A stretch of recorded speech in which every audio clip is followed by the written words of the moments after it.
my opening joke that usually gets them right away, and then I do some newer stuff that I'm working on. Another joke that I know works. I have a joke that needs work again, and then a parachute joke in case that one bombs.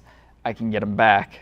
And then either I'll do another joke I'm familiar with or maybe something new after that to test it again, and then I can end it with, I don't know, 2 or 3 jokes that I know will end the set well, that I've been doing for a while. I want you guys to give a huge round of applause for the one and only Ty Baumanis. I am a big football guy. I was watching a preseason game, saw a player score a touchdown, point up to God. It's a pretty normal thing. Except he played for the Cleveland Browns. Yeah. Do you think God was watching the Browns play? There's 7 other games on, yeah. I was watching highlights the next day. Turns out that player's father passed away that week. He was pointing up to his dad, and I'm the asshole. You think his dad was watching the Browns play? You know, there were 7 other games on.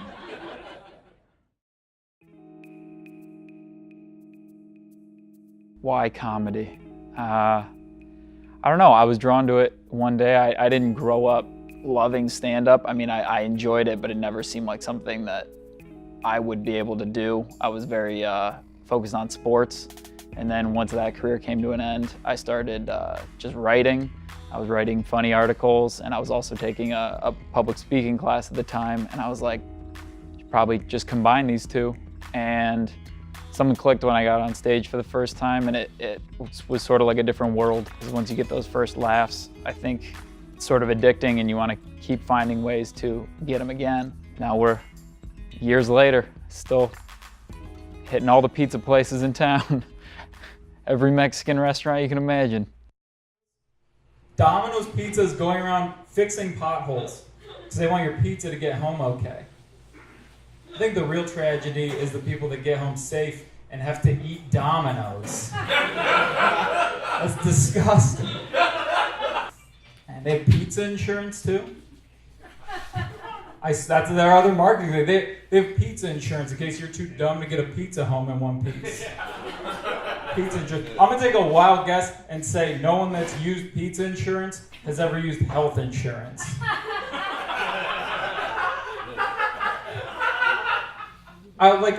Pizza insurance sounds like the only benefit that Walmart offers its employees.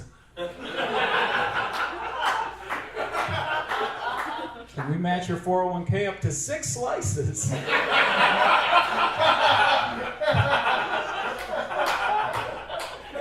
Actually, that's just our cheesy bread plan. There's actually mozzarella sticks as well. I do have a decent amount of material about my personal life. I'm real close with my parents, and then my fiance also is a gold mine for material. She usually knows when she's about to be in a joke. She'll say things and give me a look like that's gonna be on the stage pretty soon, isn't it? And it's usually the case.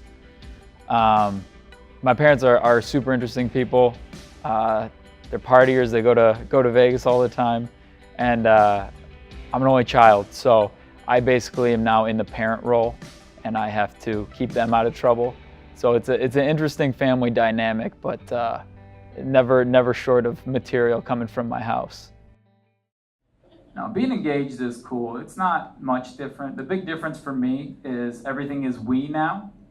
Like, I don't need groceries anymore. We need groceries. And this week, we are on our period.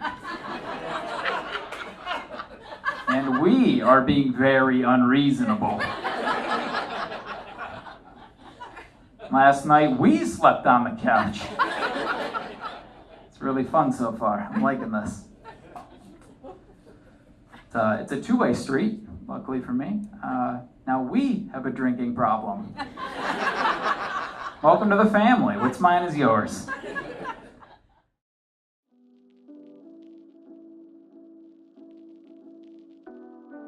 The bigger the room, the worse it feels if you bomb. I mean, that's the gamble with doing stand-up. It's an untouchable feeling when you get the crowd, and it's a soul-crushing feeling when you get nothing back. That's what separates people that love stand-up from people that like stand-up, because, I mean, once you felt the pain of everyone disapproving of you, you either are gonna be done and never want that again, or you're gonna figure out a way to never have that happen and keep going.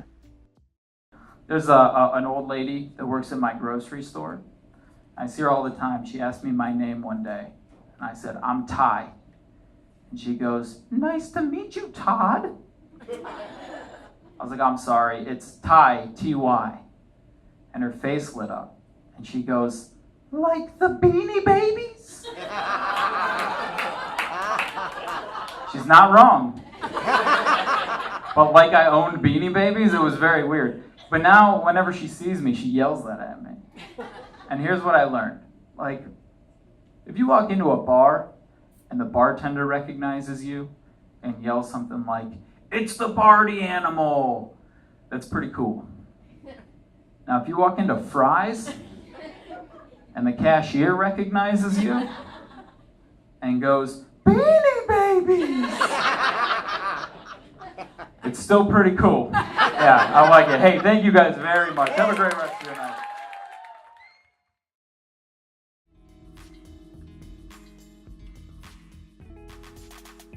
The master plan with comedy is to just continue to get funnier and sort of see where that leads. I mean, I don't know if it's gonna end up being writing for a TV show or doing stand-up on the road, or just taking a sales job somewhere. You don't know what's really gonna happen. But you just keep getting better, and you hope something pans out. You can't go in with a one-track mind. I think you have to try everything as far as comedy goes, and hope that something sticks. Or you do open mics until you're 60 and give it up.